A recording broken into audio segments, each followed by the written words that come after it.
अस्सलाम वालेकुम dear students. आज हम इस सीरीज़ में जिस टॉपिक को डिस्कस करने लगे हैं वो है हमारे पास एपीआईज़ इन अ नेटवर्क। तो सबसे पहले हम इसके बैकग्राउंड को समझते हैं कि एपीआईज़ हमें क्यों बनानी पड़ी, इनकी ज़रूरत हमें किस तरह से पेश आई। तो इससे पहले हम पढ़ चुके हैं नेटवर्किंग के बारे में कि कंप्यूटर के नेटवर्क्स बनाते थे जिसके अंदर हम अलग अलग डिवाइसेस को आपस में कम्युनिकेट करवा रहे होते थे। और उस तरह से पहले हमने सिर्फ डिवाइसेस को कम्युनिकेट करवाया, उसके बाद जब उसका इस्तेमाल बढ़ता चला गया तो हमने अलग अलग टाइप के प्रोटोकॉल्स निकाले और डिवाइसेस को कनेक्ट करने के अलग अलग मेथड्स निकाले जिनके थ्रू नेटवर्क में डिवाइसेस जो हैं वो आपस में कम्युनिकेट करती थी। लेकिन इसके साथ साथ जब हमारा ये सारा जो मल्टीमीडिया का सिस्टम है बहुत ज़्यादा यूज़ होने लगा और हमारी बहुत सी चीज़ें ऑनलाइन चलेगी, जिसके अंदर सबसे मेजर चीज़ थी वो ई कॉमर्स थी। तो ई कॉमर्स जब हमारा बहुत ज़्यादा बूम करने लगा, बहुत ज़्यादा लोग ई कॉमर्स को इस्तेमाल करने लगे, तो हमें ज़रूरत पड़ी इस चीज़ की कि हम दो सॉफ्टवेयर्स को भी आपस में कम्युनिकेट करवा सकें।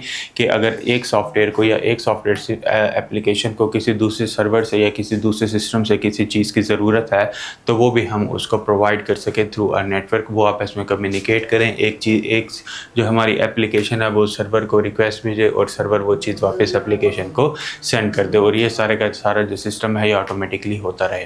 तो इस चीज़ को कवर अप करने के लिए हमने जो चीज़ निकाली उसको बोला जाता है बेसिकली एपीआईज़। एपीआईज़ होती क्या हैं? तो सबसे पहले व्हाट इज़ एपीआई? एपीआई होता क्या है? ये बेसिकली एक एप्लीकेशन प्रोग्रामर इंटरफेस है। इंटरफेस बेसिकली क्या होता है जिसके थ्रू हम कम्युनिकेट करवा रहे होते हैं एक हमारी एप्लीकेशन को दूसरे सर्वर के साथ। It is a set of rules and protocols that allow different software application to communicate। तो ये अलाउ करती है अलग अलग टाइप के एप्लीकेशन को कि वो आपस में कम्युनिकेट कर सकें। इसको हम एक एग्जांपल के थ्रू देखते हैं, जैसे अभी हम डिस्कस कर रहे थे ई कॉमर्स की एग्जांपल। तो अगर हमारे पास हमने ई कॉमर्स का स्टोर बनाया है और वो एक वेयर हाउस से कनेक्टेड है। वेयर हाउस वो वाली जगह जहाँ पे उसका सारा स्टॉक अवेलेबल होता है, और हमें ये चीज़ सिंक करनी है अपनी वेबसाइट के अंदर या अपने स्टोर के अंदर कि जितनी क्वांटिटी एक आइटम की वेयर हाउस के अंदर है वही सेम हमारे पास क्वांटिटी स्टोर में भी होनी चाहिए। तो उसके लिए हम बेसिकली क्या करेंगे, थ्रू एपीआई उन दोनों की आपस में कम्युनिकेशन करवाएंगे। जैसे ही वेयर हाउस के अंदर स्टॉक इन होगा तो वही सारा स्टॉक, सेम स्टॉक हमारा सिंक हो जाएगा हमारी वेबसाइट या हमारे स्टोर पे। उसी तरह से अगर वेयर हाउस से स्टॉक कम होता है तो वो सारे का सारा जो डिडक्शन है वो हमारी स्टोर पर भी रिफ्लेक्ट होने लग जाएगी। इसी तरह से ही प्राइसेस हैं, अगर हमारी जो प्राइसेस हैं वो वहाँ पे इंक्रीज़ हो रही हैं वेयर हाउस के अंदर तो हम यहाँ पे भी उसको सिंक करवा के इंक्रीज़ कर सकते हैं। इस तरह की जितनी भी कम्युनिकेशन है जो हमारा सिस्टम करेगा वो सब की सब एपीआईज़ के थ्रू की जा रही होती हैं।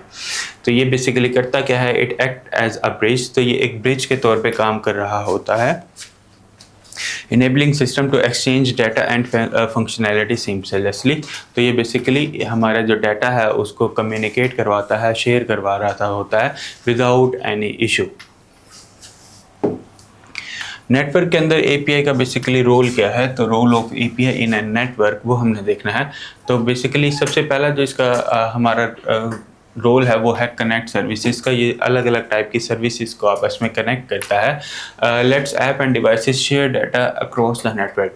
तो ये हमारा जो डाटा है उसको शेयर करवा रहा होता है नेटवर्क्स के अंदर। जैसे अभी हम डिस्कस कर रहे थे ई कॉमर्स को, तो हम उसी की एग्जांपल को आगे लेके चलते हैं। लेट्स सपोज मेरे पास एक स्टोर है जिसके ऊपर मैं चीज़ों को सेल कर रहा हूँ ऑनलाइन, और उस स्टोर के ऊपर मुझे एक ऑर्डर प्लेस होता है और मैंने वो ऑर्डर जो है वो सेंड करना है, उसको डिलीवर करवाना है। तो बेसिकली क्या होगा, मैं चाहता हूँ कि मेरा एक ऑटोमेटिक सिस्टम हो कि जैसे ही मेरे स्टोर पे कोई ऑर्डर आए तो उसको डिलीवर करने के लिए रिक्वेस्ट हमारे किसी कोरियर सर्विस को चला जाए, टीसीएस को या फिर लेपर्ड्स को। तो उनके लिए बेसिकली क्या किया जाता है, एक एपीआई बनाई जाती है। वो एपीआई बेसिकली क्या करती है, जैसे कोई ऑर्डर आता है उस ऑर्डर का डाटा लेता है और आगे उधर रिक्वेस्ट भेज देता है कि हमारे पास ये ऑर्डर आ गया है, इसको इस जगह पे सेंड करना है, तो आप आकर हमारे से पिक कर लें और आगे उसको डिलीवर कर दें। सिग्निफाई इंटीग्रेशन से बेसिकली क्या करता है, ये हमारी जो इंटीग्रेशंस होती हैं अलग अलग चीज़ों की, अलग अलग सर्विसेज की, उनको सिंप्लीफाई कर देता है। Make it easy to connect with the third party services. तो ये हमारी थर्ड पार्टी सर्विसेज जितनी भी हमने अपने सिस्टम के साथ इनेबल करनी होती हैं उनको ईजिली अटैच करवाता है। थर्ड पार्टी सर्विसेज जैसे कि हम ऑनलाइन पेमेंट्स एक्सेप्ट करते हैं और वो किसी थर्ड पार्टी, किसी बैंक के थ्रू एक्सेप्ट की जा रही होती हैं, तो वो बेसिकली अगर हमने अपने सिस्टम के साथ इंटीग्रेट करनी है तो वो वाया API ईजिली की जा सकती हैं। इनेबल ऑटोमेशन, अभी हमने जैसे डिस्कस किया कुरियर सर्विसेज के बारे में, तो वो बेसिकली ऑटोमेशन ही होती है हमारी कि हम अपने सिस्टम को ऑटोमेटिक प्रोसेस के ऊपर लेके जा रहे हैं, तो APIs के थ्रू ये ऑटोमेशन क्रिएट करना हमारे लिए बहुत ज़्यादा आसान है। और एंड देन आता है हमारे पास सपोर्ट स्केलेबिलिटी। तो ये स्केलेबिलिटी हमारी सपोर्ट करती है, हम अपने नेटवर्क को जितना मर्जी ग्रो करना चाहें, उसके अंदर जो भी फीचर्स ऐड करने चाहें हम उन फीचर्स को आसानी के साथ ऐड कर सकते हैं, हमें कोई इशू नहीं होगा। How API works, API work कैसे करती है? API तीन स्टेप पे काम करती है। पहला जो हमारा स्टेप है वो है रिक्वेस्ट का। रिक्वेस्ट के बाद जो दूसरा स्टेप आता है वो आता है हमारे पास प्रोसेसिंग का, और तीसरा जो आता है वो आता है हमारे पास रिस्पॉन्स का। सबसे पहले रिक्वेस्ट क्या होती है? तो an application send a request to an other system via an API। तो एप्लीकेशन, लेट्स सपोज मेरे पास जो स्टोर है वो, उसको अगर सर्वर हमारे वेयर हाउस से या दूसरे किसी सर्वर से कोई चीज़ चाहिए तो वो API के थ्रू एक रिक्वेस्ट भेजेगा कि मुझे ये वाली चीज़ चाहिए, मुझे स्टॉक चाहिए, मुझे इस आइटम की प्राइस चाहिए। तो वो चीज़ होगी हमारी रिक्वेस्ट। फिर API उस रिक्वेस्ट को समझेगी, उसको प्रोसेस करेगी कि हमने दूसरे जो सर्वर है उससे क्या चीज़ डिमांड करनी है, उससे क्या चीज़ कम्युनिकेट करनी है। तो the API process the request and communicate with the server और द सर्विसेज। तो वो बेसिकली क्या करेगा, दूसरे सर्वर या फिर सर्विसेज को रिक्वेस्ट भेजेगा कि ये वाली चीज़ हमें चाहिए, आप उसकी ये चीज़ मुझे प्रोवाइड करें। एंड देन हमारे पास आएगा response. The server send data back confirmation request is application. तो बेसिकली जो भी चीज़ एप्लीकेशन ने रिक्वेस्ट की होगी API के थ्रू, सर्वर वो चीज़ समझेगा और हमें उस चीज़ को सेंड बैक करेगा। तो जो हमारे पास रिजल्ट आ रहा होगा बैक के ऊपर, जो हमारे पास रिस्पॉन्स आ रहा होगा, उस चीज़ को बेसिकली क्या बोला जाता है, API का रिस्पॉन्स बोला जाता है। एडवांटेजेस बेसिकली क्या हैं API यूज़ करने की? जब हमने API को बेसिकली लॉन्च किया उसके बाद हमें क्या क्या चीज़ें हमारे लिए आसानी हो गई और हमें उससे क्या क्या फ़ायदे मिले, तो हमने वो देखना। तो सबसे पहले जो हमें उससे फ़ायदा मिला वो था उसकी एफिशिएंसी। तो ये क्या करता है basically, reduce coding and development time. वो सारी चीज़ें जो कि हमें एक नया सॉफ्टवेयर बनाने से या एक नई चीज़ डेवलप करने से मिलनी थी, वो सारी की सारी चीज़ें हम क्या करते हैं, सिंपल API के थ्रू ले लेते हैं, जिससे हमारे लिए आसानी हो जाती है। फिर आता है flexibility, easily integrate with the multiple services. तो हम अपने एक सिस्टम को मल्टीपल सर्विसेज के साथ इंटीग्रेट कर सकते हैं।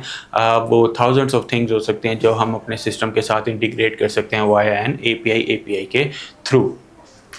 सिक्योरिटी, ये हमारे जो डाटा है जो कि हम कम्युनिकेट कर रहे होते हैं सर्विसेज का, या फिर हमारी कि वेयर हाउसेस के दरम्यान में भी जो डाटा कम्युनिकेट हो रहा होता है, ये उसके ऊपर हमें प्रॉपर सिक्योरिटी प्रोवाइड कर रही होती है। API एक सिक्योर मेथड है डाटा की कम्युनिकेशन का।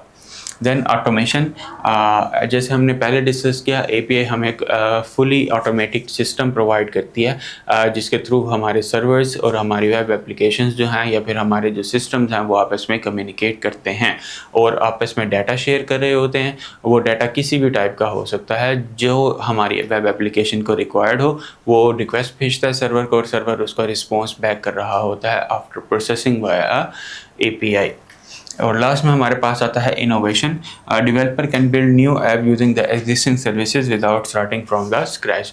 तो बेसिकली पहले क्या होता था कि जो हमारे सिस्टम हम पहले से डेवलप करते थे, उन सिस्टम्स के अंदर अगर हमने कोई नया फीचर डालना होता था तो वो नया फीचर डालने के लिए हमें एक नई सर्विस बनानी पड़ती थी या फिर उस सॉफ्टवेयर को दोबारा से रीवैम्प करके दोबारा बनाना पड़ता था।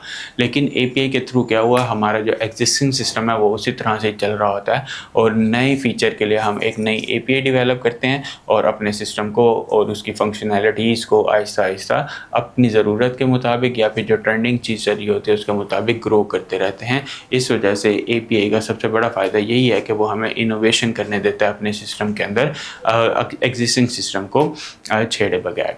तो ये था हमारा बेसिकली APIs का एक लेक्चर जिसके अंदर हमने देखा कि API वर्क किस तरह से करती है। Thank you.